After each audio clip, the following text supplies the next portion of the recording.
10 സ്ഥലം. ഈശോയുടെ തിരുവസ്ത്രങ്ങൾ ഉരിഞ്ഞെടുക്കപ്പെടുന്നു.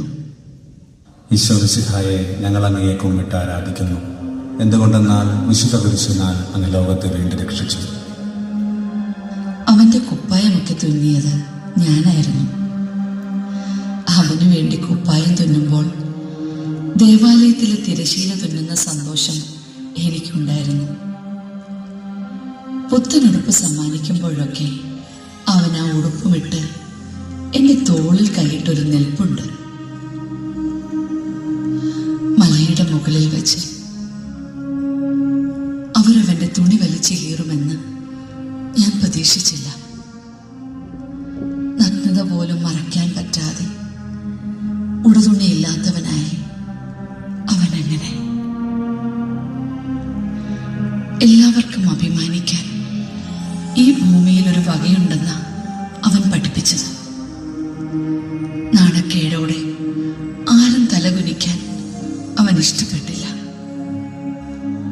അവനെ നാണക്കേടിലാഴ്ത്താൻ അവരെല്ലാവരും കാണുകയും അവന്റെ തുണി ഉരിഞ്ഞു.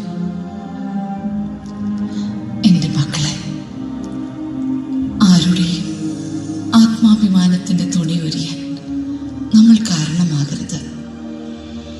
എല്ലാവർക്കും മാന്യമായ ജീവിതത്തിന് അവകാശമുണ്ട്.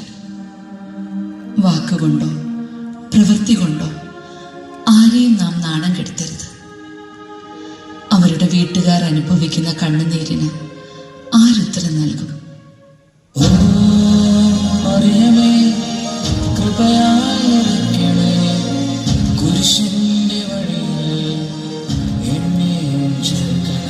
അവന്റെ കുരിശെടുത്തു. സത്യത്തിൽ ശിമയോൻ ചെയ്തത് വേറെ പലരും ചെയ്യേണ്ട കടമയായിരുന്നില്ലേ? ചിലപ്പോ നമ്മുടെ ജീവിതത്തിലും അങ്ങനെയാ. കൂടെ ഉണ്ടാകുമെന്ന് വിചാരിക്കുന്ന ചിലരൊക്കെ ആഗ്രഹിക്കുന്ന സമയത്ത് കൂടെ വരില്ല.